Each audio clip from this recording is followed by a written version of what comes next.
So Kambo is a term for the giant leaf frog that inhabits the Amazon basin here in South America. The biological term is Philomedusa bicolor.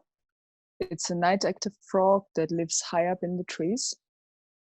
And the indigenous people use its poison, its secretion, already for a long time to either prepare the men of the tribe to go on a hunt, or to heal something they call the dark, heavy spirit that inhabits the system, that has become an energy matter and therefore needs to get treated.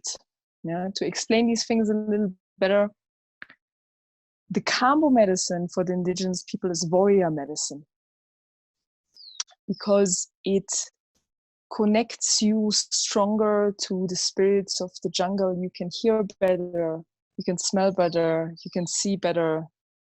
You're not that hungry, you're not that thirsty, so going on a hunt for a couple of days and nights is less of a problem. But it's also giving you this center of being focused and a specific warrior attitude. Yeah. On the other hand, when we talk about healing a person, helping a person to get rid of a specific energy, that is a process to help the person release something that has accumulated in the system. Yeah. The way the medicine gets applied is by burning the first layer of the skin with small dots in specific parts of the body that are connected to, so to say, the lymphatic system and its entrance gateways. And there the person receives a few dots of that poison. Yeah, because in nature, the Kambo frog is releasing that poison to fend off predators. Like a snake tries to eat the frog, and so the poison gets released and the snake lets go. It's a survival mechanism. Yeah. When it comes to the treatment, it's important to stick with a specific diet and also a fasting before you receive the medicine that you receive in the early morning, usually in the jungle context. You have to drink on the empty stomach a specific amount of water or kasuma. Kasuma is a beverage the indigenous people make out of the yucca or manioc root, which is kind of the jungle potato. It's a very important supplement for them. So you drink this on the empty stomach and you receive the medicine. It's a quite quick and strong process. And what is happening is that the medicine doesn't contain any psychoactive alkaloids, but what it does, it contains peptides, a wide range of peptides that is activating and renewing and refreshing and healing your own peptide range in the body. It's activating your lymphatic system, it's boosting your lymphatic system, it's cleaning it out. And the way you react from the outside can look quiet and intimidating or strong or intense, because you have a very strong physical experience, first of all, with it. You get hot, the heart is beating faster, you might swell up in the face, you might look like a frog, you might even swell up from the inside. You feel a pressure in your upper body, pulsating behind your ears. You can have different sensations in that respect. You can also have some pains in the body. You can have some emotional process going on. And what's going to happen after a few minutes is that you're usually going to start vomiting. Kambo is a fire medicine. Yeah. So with the liquid that we are drinking on the empty stomach, we're helping it to come out. Usually diarrhea is also a part of it. Yeah. This is the initial process of purging, so to say. It's not just on a scientific level boosting your system and regenerating your cells and helping you to heal specific ailments like chronic diseases.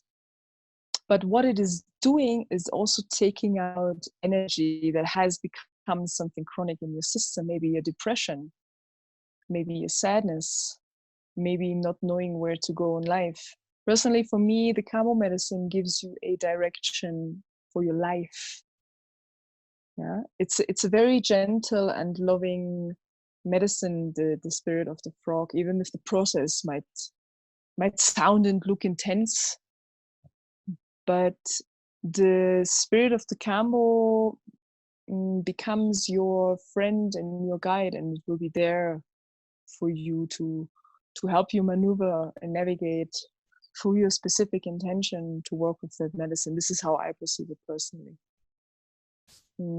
And the process itself, of course, demands from you to a specific way of commitment to, okay, this feels intense, but I'm not gonna panic now, and it's important to breathe and stay connected and go for it. No, like receive it as a blessing, and be strong in that moment and be aware of what is going on, because it can be an intense experience which can bring people to the edge of not knowing what to do with that, or panicking, or having some fear, or wanting it to be over fast. But once you connect with it, your work with it also will change on a longer term, because you then know how you're going to react and all of this, and you will be able to perceive more of the energetic and spiritual benefits of that medicine. Okay, very interesting. Maybe I'd like to add, from my personal experience with Kambo, I think my first session took maybe 1 hour, and there was a lot of resistance against what was going on in the process.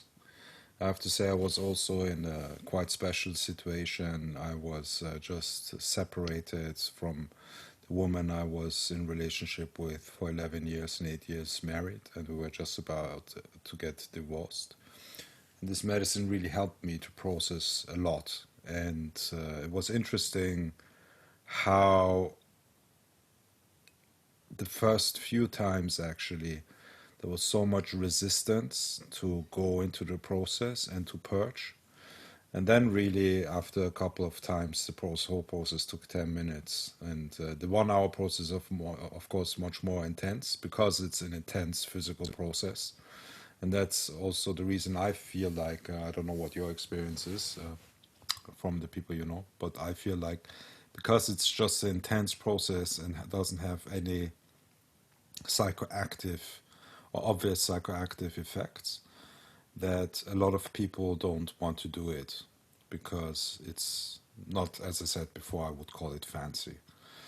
But I can say it was my personal experience, although it's so intense, one of the best medicines, or actually one of the best, is not framing it right. I would say it's the most valuable medicine I have personally experienced in my life. So, what's your experience with people who don't have the Kambo experience, or have Kambo experience maybe in connection to to other medicines? For example, I've heard they often do it after ayahuasca sessions. What's your experience as Kambo being a medicine, a standalone medicine on the one hand, and at the other hand, when it comes to the resistance that people have against the medicine in general to try it? And like in my case, the first few times where I really fought against the medicine, not allowing myself to purge, and I guess I'm not the only one that has this experience and that has this type of approach within the first few sessions. Yeah, so in general, what I perceive is that Kambo is a underestimated medicine in general when it comes to the sacred medicines. Yeah, it is always seen as, yeah, you can clean out toxins with that medicine, and it's good for your health. But that's not giving credit to this complexity and to the capacity that the medicine is sharing with the people. Another thing is that a lot of people hear stories. They hear a lot of stories about people who have received the medicine, and a lot of traumatic experiences shared. A lot of people having had bad experiences with this medicine, yeah. And there is a lot of people out there who have experiences that are shocking to listen to. And I believe it has something to do that maybe people do not understand this medicine entirely who share it. Not all of them, but there is some risk to health when it comes to this medicine. There are counterindications when it comes to work with this medicine. Because it is so strong on the system, you have to be careful with medical counterindications, pharmaceutical, chronic diseases, and all of that. So that is one part of it. Sorry to interrupt you. It is actually a dangerous medicine if not applied properly, because it's a poison, isn't it? Oh yeah. So I mean, for the people who don't know it at all, I mean, the way you talk about it now is there can be problems, but in reality, it's a poison, and not applied properly, it can kill you. Yeah, isn't it? Of course, it can lead to reactions in your body that can lead to a heart attack, or you not being able to breathe anymore, having an anaphylactic shock. And that, of course, leads to death. So it's a poison, but you need to know how much of that poison and how much you have to use from that poison. Yeah, like the quantity, but also how do you apply it? Like, what's the pathway? What's the way to work with that medicine? So it's not just that easy. It's not that I'm going to drink that and I'm going to purge and it's all going to be good. It's not like that, you know. There are also counterindications with other sacred medicines. Yeah, it's not that Kambo is the only one that has counterindications or can risk your life in a specific moment. There are also other medicines, but to be sure that you're not going to be put at risk, you have to talk to the person beforehand and go through a specific checklist of counterindications and really ask the specific questions and go into that. It's not just something that you share. When it comes to the reference that you gave to having resistance and blockage, oftentimes we are coming into a process where we want to heal something with Kambo, coming from a specific consciousness about ourselves. So, for example, very simple example, and a lot of people will be able to connect to it. I'm coming out of a relationship and I'm heartbroken and I just feel terrible. Yeah. So they want to feel better again, right? But what is behind that relationship and what the relationship is triggering in the process of separation is connected to things that are even older than that relationship, to maybe some experiences you had in your childhood or teenage time, even some experiences that you are not so aware of right now, or that have kind of moved from consciousness to subconsciousness. So resistance, having a resistance in your system towards the process or the medicine is something very normal, because you have been functioning the way you have been functioning and feeling for a long time. And then there is something coming into your system and it's like shaking it all up, but not on the way of, oh, I'm having a vision of, you know, something beautiful, like with other entheogenic medicines and approaches, and it's beautiful. No, it's like taking you and shaking you up, and it's really intense. And then your cellular intelligence, so to say, and the vibration in your body, which is used to that kind of level of vibration now gets shaken up, and what comes next is something else. But we are holding on to it naturally because we have never learned something else. And we are used to it. We are used to function in a specific way. And when you are used to something, it's your comfort zone. So it's hard to get out of it. It's hard to move out of it.